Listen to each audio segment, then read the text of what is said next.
اعوذ باللہ من الشیطان الرجیم، بسم اللہ الرحمن الرحیم۔ اللہم صلی علی محمد وعلی آل محمد کما صلیت علی ابراہیم وعلی آل ابراہیم انک حمید مجید۔ اللہم بارک علی محمد وعلی آل محمد کما بارکت علی ابراہیم وعلی آل ابراہیم انک حمید مجید۔ السلام علیکم ورحمۃ اللہ وبرکاتہ۔ کیا حال ہے آپ سب کا؟ امید ہے آپ سب میرے بہن بھائی سب خیریت سے ہوں گے۔ الحمدللہ آپ کی ایمان آپ بھی بالکل ٹھیک ٹھاک ہیں۔ آپ کی دعائیں میرے ساتھ ہیں اور آپ میرے ساتھ ہیں ہمیشہ انشاءاللہ الحمدللہ۔ میرے آقا دو جہاں صلی اللہ علیہ وسلم پر لاکھوں کروڑوں درود و سلام۔ دل کی بات کرتے ہو یہ جان بھی میرے آقا پہ قربان ہو جانی ہے انشاءاللہ۔ سبحان اللہ۔ آج میں آپ سے اپنی پیاری سی بہن کا ایک واقعہ شیئر کروں گی جو ان کے اپنی ریئل لائف کا ہے۔ آپ سن کر خود حیران ہو جائیں گے۔ میرے اور آپ کے لیے یہ بہت زیادہ موٹیویشنل ہے اور اسے سن کر آپ کا خود دل کرے گا درود شریف پڑھنے کو۔ انشاءاللہ آپ کی عادت بن جائے گی درود پاک پڑھنے کی۔ ویڈیو شروع کرنے سے پہلے میری آپ سے سب سے چھوٹی سی ریکویسٹ ہے کہ پلیز کائنڈلی میرے یوٹیوب چینل کو سبسکرائب کر دیا کریں۔ یہ آپ کی طرف سے میرے لیے پیار ہے، آپ کے بغیر میں کچھ بھی نہیں۔ حفصہ اسلام آباد سے ان کا تعلق ہے۔ کہتی ہے ایمان آپی کیا حال ہے آپ کا؟ ٹھیک ہے الحمدللہ میں ٹھیک ٹھاک۔ کہتی ہے میں آپ سے اپنا ایک بہت پیارا سا انسیڈنٹ شیئر کرنا چاہتی ہوں جو میرے اور آپ کے لیے بہت سب کے لیے موٹیویشنل ہے اور انشاءاللہ سب سبحان اللہ کہہ کے درود شریف پڑھنے کی ان کو عادت پڑ جائے گی۔ کہتے ہیں 2018 میں MBA کر رہی تھی یونیورسٹی میں جو میرے گھر کے بالکل قریب تھی، کوئی زیادہ فاصلہ نہیں تھا۔ کچھ مہینے گزرنے کے بعد میری شادی ہو گئی۔ شادی بہت دھوم دھام سے کی گئی کیونکہ میں اپنے پیرنٹس کی اکلوتی بیٹی تھی۔ ہسبینڈ بہت اچھے ملے، سسرال والے بہت اچھے ملے، عزت کرنے والے اور کسی بھی چیز سے نہیں روکتے تھے۔ کولیبریشن بہت زیادہ تھا ان میں، کوپریشن بہت زیادہ تھا۔ شادی کے 1 سال بعد میرے ایک بیٹی پیدا ہوئی جس کا نام میں نے ایزل رکھا۔ اس کو بہت اچھے اسکول میں تعلیم حاصل کرنے کے لیے بھیجا۔ میری لائف آپی بہت اچھی گزر رہی تھی۔ 3 سال گزر گئے۔ شادی کے بعد ایک روز میرے شوہر کمرے میں آئے۔ میرے شوہر کا نام وہاب ہے۔ ایمان آپی آ کر خاموشی سے لیٹ گئے، مجھ سے بات بھی نہیں کی۔ میں نے وجہ پوچھی، وجہ پوچھنے پر انکار کر دیا۔ میں نے اصرار کیا لیکن مجھے غصے سے انکار کیا اور سو گئے۔ ایسا پہلے کبھی نہیں ہوا تھا۔ میں نے یہ سن کر بہت دکھی ہوئی اور اپنی بیٹی کو کھانا دے کر سلا دیا۔ جو ہی اگلے روز میں نے ان کی شرٹ پریس کی اور ان کی ٹائی لگانے کے لیے آگے بڑھی تو انہوں نے اپنی شرٹ میرے ہاتھوں سے کھینچی اور بولے ادھر دو مجھے، تمہیں کوئی ضرورت نہیں ہے میری چیزوں کو ہاتھ لگانے کی، میں خود کر لوں گا۔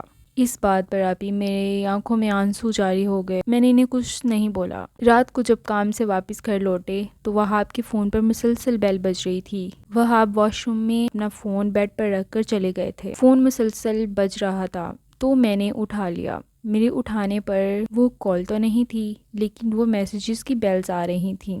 وہاب ابھی واش روم سے باہر نہیں آئے تھے۔ میری میسیج پر نظر پڑی تو دیکھا کہ وہاں پر لکھا تھا نکاح کا دن کون سی تاریخ پر رکھیں اور وہ میسیج بھیجنے والے کا نام ثنا تھا، جسے دیکھ کر میں ایک دم میرا دماغ گھوم گیا اور پیروں سے زمین نکل گئی۔ میں نے مزید فنگر سے اوپر کیا تو وہاں پر ایک اور میسیج بھی موجود تھا جس میں لکھا تھا کہ ثنا ہم خود بیٹھ کر نکاح کی تاریخ فکس کریں گے۔ جیسے ہی وہاب واش روم سے باہر آئے تو انہوں نے میرے ہاتھ سے موبائل کھینچ لیا اور میرے منہ پر تھپڑ مار دیا اور مجھے دھکا بھی دے دیا۔ میں زاروں قطار رونے لگی۔ میں نے کہا یہ ثنا کون ہے؟ تو انہوں نے کہا میں شادی کر رہا ہوں اور تم کو اپنی زندگی سے باہر کر دوں گا، کہہ کر باہر چلے گئے۔ میں بیڈ پر سر رکھ کر زاروں قطار روتی رہی۔ مجھے اپنی ہوش نہیں تھی۔ روتے روتے نیند آ گئی۔ اس کے بعد خواب میں کیا دیکھتی ہوں کہ ایک تصویر مجھے دی گئی ہے ایمان آپی۔ اس کے ساتھ میں آپ کو بتاؤں دیوار پر لکھا ہوا نظر آیا کہ درود شریف، بس اتنا ہی دیوار پر لکھا نظر آیا مجھ کو۔ خواب دیکھنے کی دیر ہی تھی کہ فوراً میری آنکھ کھل گئی اور ایک دم میرا سر چکرانے لگا۔ میں نے فوراً وضو کیا اور تہجد کا وقت تھا، کوئی بھی موجود نہیں تھا میرے پاس۔ میں نے جائے نماز بچھایا اور نوافل ادا کرنا شروع کر دیے۔ جیسے ہی نوافل پڑھنا مکمل کر لیا اس کے بعد میں نے اپنے ہاتھ میں تسبیح پکڑ لی اور درود شریف پڑھنا شروع کر دیا، کیونکہ جب میں نے خواب دیکھنے کے بعد آنکھ کھولی تھی تو وہ تہجد کا ہی ٹائم تھا اور اس خواب میں مجھے درود شریف اور تسبیح پڑھنے کی طرف اشارہ کیا گیا تھا۔ ایمان آپی، وہاب اور ثنا کے نکاح میں کچھ ہی دن باقی تھے۔ میں نے روز کا معمول بنا لیا، تہجد کا وقت درود شریف کثرت سے پڑھنا شروع کر دیا۔ میں کسی سے کچھ نہیں کہتی تھی کیونکہ میں اپنے گھر میں بھی کچھ نہیں بتا سکتی تھی، وہ آلریڈی بہت زیادہ پریشان تھے۔ میں نے درود پاک دن اور رات پڑھنا جاری رکھا۔ ایک دن وہاب پانی کا گلاس پینے کے لیے ٹیبل پر رکھا، میں نے فوراً درود پاک پڑھ کر پھونک دیا، اور جس پانی پر میں نے درود پاک پڑھا تھا وہ اپنا تھوڑا سا پانی میں نے ان کے گلاس میں شامل کر کے میں اپنے روم میں چلی گئی۔ وہاب اپنی کرسی پر بیٹھے اور پانی کا گلاس اٹھایا اور پینا شروع کر دیا۔ یہ عمل میں نے روز جاری رکھا۔ میں نے ان سے کچھ نہیں کہا۔ جب بھی وہاب پانی پینے کے لیے اپنا گلاس ٹیبل پر رکھتے نا تو میں اس پانی کے گلاس میں پھونک مار دیتی تھی، درود شریف پڑا ہوا پانی اس میں شامل کر دیتی تھی۔ میں نے اس عمل کے ساتھ اپنی ساری نمازیں بھی جاری رکھی تھیں۔ رو رو کر اللہ پاک سے دعائیں مانگتی تھی، یا اللہ ان کو راہ راست پر لے آئیے، یہ بھٹک گئے ہیں، انہیں بچوں کی بھی پرواہ نہیں ہے، میری طرف دیکھتے بھی نہیں ہیں، یہ اچانک سب کیسے ہو گیا ہے۔ میں رو رو کر گر گرا کر دعائیں کرتی تھی۔ ایمان آپی، میں نے کچھ گھنٹے گزرنے کے بعد وہاب کو ثنا سے کال پر بات کرتے ہوئے سنا۔ ثنا کی آواز باہر تک آ رہی تھی کیونکہ خاموشی بہت زیادہ تھی۔ آواز اتنی تھی کہ خاموشی کی وجہ سے وہاب ثنا کو بول رہے تھے کہ ہم کل نکاح کر رہے ہیں۔ کے بعد ثنا نے بولا کہ وہاب میرا ویزا لگ چکا ہے اور میں اپنے کزن کے ساتھ شادی کر رہی ہوں، میں اب اور زیادہ تمہارے ساتھ نہیں چل سکتی۔ وہاب نے بولا تم میرے ساتھ ایسا نہیں کر سکتی، میں نے تمہارے ساتھ اتنا وقت گزارا اور تم میرے ساتھ یہ کر رہی ہو، تم نے مجھے دھوکہ دیا ہے۔ میں بھی اتنی ہی باتیں سنی اور سن کر اندر کمرے میں چلی آئی۔ میرے پاس درود شریف کی تسبیح تھی اور منہ میں درود پاک پڑھ رہی تھی۔ اتنے میں وہاب اندر آئے، بچوں کو گلے سے لگایا اور مجھ سے معافی بھی مانگی اور مجھے بھی گلے سے لگا کر تھپکی دی اور مجھ سے بولے حفصہ، یہ تمہاری دعاؤں کا اور درود پاک پڑھنے کا نتیجہ ہے جو آج میں راہ راست پر آ چکا ہوں۔ میری زبان جیسے تھم سی گئی اور آنکھیں نم سی پڑ گئیں۔ میں نے جائے نماز بچھایا اور نوافل ادا کیے۔ یا اللہ تیرا شکر ہے۔ ایمان آپی، یہ میری زندگی کا ایک بہت پیارا معجزہ ہے جسے میں نے آپ کے ساتھ شیئر کیا۔ بہت بہت شکریہ حفصہ، آپ نے میرے ساتھ اتنا پیارا اپنی زندگی کا ایک معجزہ شیئر کیا ہے۔ اللہ پاک آپ کو اب جو آپ کی زندگی ہے اس میں آپ کو ڈھیروں ساری خوشیاں عطا کرے اور آپ کو ایسے ہی ہنستے مسکراتے اپنے شوہر کے ساتھ رکھے، آمین ثم آمین۔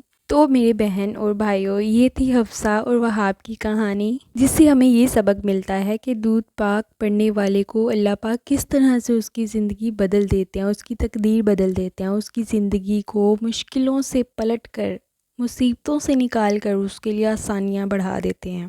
درود شریف پڑھنے والا اللہ پاک کے بہت زیادہ قریب رہتا ہے اور اللہ تعالیٰ اس کو اپنی حفاظت میں رکھتے ہیں۔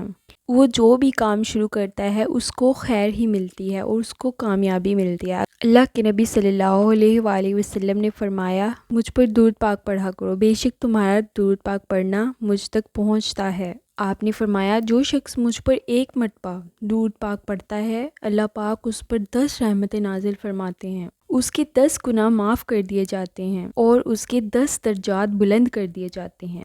ذرا سوچئے، ہم ایک بار درود پاک پڑھیں گے تو اتنا زیادہ اجر ملے گا۔ اب اگر ہم دن میں ایک تسبیح ہر نماز کے بعد پڑھیں گے تو کتنا زیادہ افضل ہے۔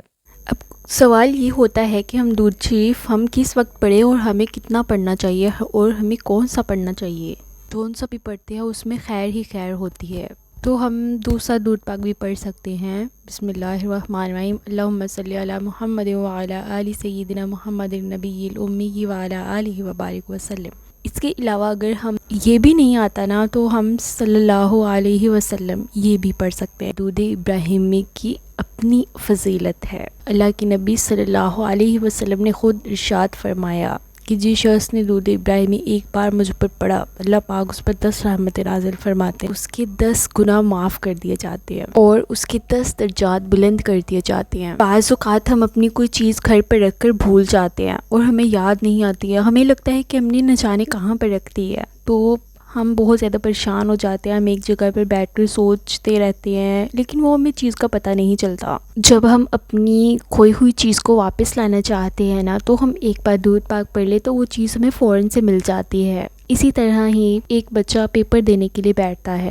اسے نہیں پتا کہ کوسچن پیپر میں کیا ہے، یہ بھی نہیں معلوم کہ کوسچن پیپر سلیبس کے اندر سے آیا ہے یا آؤٹ آف سلیبس ہے، وہ بیٹھ جاتا ہے چیئر پر اپنا پیپر حل کرنے کے لیے۔ اگر وہ پیپر حل کرنے سے پہلے بسم اللہ الرحمن الرحیم پڑھ کر شروع کرتا ہے اور درود شریف پڑھ کر شروع کرتا ہے نا، تو اس کو جو بھی اگر کویشچن بھول رہے بھی ہوتے ہیں نا تو وہ بھی اس کو یاد آ جاتے ہیں۔ تو اس لیے کسی بھی معاملے میں پریشان نہیں ہونا چاہیے۔ ہمارے پاس ہر مشکل کا حل اللہ پاک نے دے رکھا ہے، لیکن ہم اس کو خود نہ جانے کبھی کہیں کسی کے پاس جاتے ہیں، کبھی کسی کے پاس جاتے ہیں، تو پھر بھی ہمیں اس کا سولوشن نہیں مل پاتا۔ اگر ہم درود شریف پڑھتے ہیں نا تو یقین جانیے وہ بھولی ہوئی چیز بھی ہمیں یاد آ جاتی ہے۔ بس بات صرف اتنی سی ہے، کچھ لوگ کہتے ہیں کہ کس طرح سے ہمارے ساتھ تو اس طرح سے ہوا ہی نہیں۔ تو فرق صرف اتنا سا ہے کہ ہمارا یقین پختہ ہونا چاہیے۔ اگر میرا یقین پختہ ہے نا کہ نہیں میں نے درود شریف پڑھنا ہے تو میری چیز انشاءاللہ مجھے جو ہوئی ہے وہ انشاءاللہ واپس مل جائے گی۔ مجھے اور کسی کے پاس نہیں جانا، مجھے اور کچھ نہیں کرنا، مجھے صرف درود شریف پڑھنا ہے جس کا اللہ پاک نے ارشاد فرمایا ہے، بے شک اللہ اور اس کے فرشتے نبی مکرم صلی اللہ علیہ وسلم پر درود شریف بھیجتے ہیں، اے ایمان والو تم بھی آپ پر درود بھیجا کرو۔ تو ہم جب درود پاک پڑھتے ہیں نا تو ہمارے سارے کام آسان ہو جاتے ہیں۔ درود شریف ہم کسی بھی وقت پڑھ سکتے ہیں۔ فار ایگزامپل ہم کوئی کام کر رہے ہیں، ہم گھر کا کام کر رہے ہیں، یا ہم کوئی باہر بازار گئے ہیں سودا وغیرہ سامان وغیرہ لینے، تو ہم پھر بھی پڑھ سکتے ہیں۔ ہر وقت ہماری زبان پاک ہوتی ہے۔ اس کے لیے اگر آپ وضو بھی نہیں کیا ہوا نا تو اس کے لیے آپ ویسے بھی پڑھ سکتے ہیں، اور آپ اس کے لیے تسبیح کا استعمال کر سکتے ہیں، یا اگر آپ باہر جانے سے تسبیح وغیرہ نہیں لے کر جا سکتے تو آپ الیکٹریکل تسبیح کا یوز کر سکتے ہیں۔ یہ بھی نہیں تو آپ اپنے فنگرز کے جو ڈیجٹس ہیں اس پر بھی تسبیح کی جا سکتی ہے۔ ہمارا دین اسلام کوئی مشکل نہیں ہے، بہت آسان بنایا ہے اللہ پاک نے۔ بس بات صرف اتنی سی ہے کہ ہم عمل کریں، عمل کرنے کی ساری بات ہوتی ہے۔ اگر عمل ہو جاتا ہے نا تو ساری دنیا کی سمجھے کہ ہر بات ہی ہر مشکل ہی آسان ہو جاتی ہے۔ اللہ پاک نے فرمایا کہ تم مجھے یاد کرو میں تمہیں یاد کروں گا۔ اگر ہم درود شریف پڑھنا اپنی زندگی میں ایڈ کر لیں گے نا تو ہمارے سارے معاملات صحیح ہو جائیں گے۔ بات صرف اتنی سی ہے کہ یہ نہیں ہونا چاہیے کہ میں نے ایک دن پڑھ لیا ہے اور دوسرے دن بھول گئے ہیں پڑھنا۔ عادت بنا لینی ہے۔ اگر آپ نے ایک دن پڑھا ہے نا تو آپ کو خود ہی انشاءاللہ عادت پڑ جائے گی بار بار پڑھنے کی۔ درود شریف ایسی عبادت ہے جو قبول ہی قبول ہے۔ ہم اس کو چلتے ہوئے پڑھے، ہم اس کو بیٹھ کر پڑھے یا لیٹے ہوئے پڑھے، قبول ہی قبول ہے۔ یہ اللہ پاک نے اس میں قبولیت کا شرف رکھا ہوا ہے۔ ہم درود پاک کو جس بھی حالت میں پڑھتے ہیں نا تو اللہ تعالیٰ اس کو قبول کر لیتے ہیں۔ ہمارے گناہ بہت زیادہ ہے، لیکن اللہ پاک نے اپنا خاص کرم کر رکھا ہے اپنے بندوں پر، جو آج ہم اس مقام پر کھڑے ہیں، ہم سانس لے رہے ہیں، ہم دیکھ رہے ہیں اپنی آنکھوں سے، تو یہ سب اللہ پاک کا خاص کرم ہے۔ میں چاہ کر بھی میرے الفاظ سے شکر ادا نہیں کر سکتی اس رب کریم کا جس نے یہ اتنی پیاری زندگی دی۔ میری دعا ہے اللہ پاک سے جتنے بھی میرے بہن بھائی مجھے دیکھ رہے سن رہے ہیں، میری ویڈیو کو دیکھ رہے ہیں، مجھے سن رہے ہیں، اللہ پاک ان کے گھر میں خیر و برکت عطا فرمائے۔ اگر ان کے معاملات میں جو بھی کوئی مشکل ہے اللہ تعالیٰ انہیں اپنی مشکلات میں آسانیاں پیدا فرمائے۔ اگر آپ کو میری ویڈیو اچھی لگتی ہے تو میری ریکویسٹ ہے آپ سے پلیز میرے یوٹیوب چینل کو سبسکرائب کر لیجیے گا، اور لائک بھی اور شیئر بھی کر دیجیے گا، اور آپ کے جو بھی اوپینینس ہیں آپ مجھے کامنٹ سیکشن میں بتا سکتے ہیں۔ میں ہر ایک کی کامنٹ کا جواب دیتی ہوں کیونکہ میں آپ کے بغیر نتھنگ۔ میں آپ سے اپنی ہر ویڈیو میں یہ بات کہتی ہوں کہ میرا مقصد صرف آپ تک اپنی بات پہنچانا ہے اور موٹیویشن دینا ہے دین اسلام کے حوالے سے، اور میں اپنے ڈیلی ولاگز کے ذریعے سے وہ بات آپ تک پہنچا دیتی ہوں۔ درود شریف پڑھنے والا اللہ پاک کے سب سے زیادہ قریب ہوتا ہے، اور ہمارے پیارے آقا تو جہاں صلی اللہ علیہ وسلم اس بندے سے بہت زیادہ محبت کرتے ہیں، اور قیامت والے دن سب سے زیادہ قریب بھی اسی بندے کے ہوں گے جو آپ پر سب سے زیادہ درود پاک بھیجتا ہے۔ اپنی زندگی میں اللہ پاک ہمیں ذکر کرنے کی توفیق عطا فرمائے، آمین ثم آمین۔ اپنی صحت کا بہت زیادہ خیال رکھیے گا کیونکہ تندرستی ہزار نعمت ہے۔ اللہ پاک نے ہمیں اپنی لائف میں بہت ساری نعمتیں عطا کر رکھی ہیں، ان کا شکر ادا کرتے رہیے اور خوشیاں بانٹیے، اور دعاؤں میں یاد رکھیے گا۔ ملتے ہیں آپ سے نیکسٹ ویڈیو میں۔ امید کرتی ہوں کہ میری بات آپ تک پہنچ گئی ہوگی، آپ میری ہر دعا میں شامل ہے۔ فی امان اللہ۔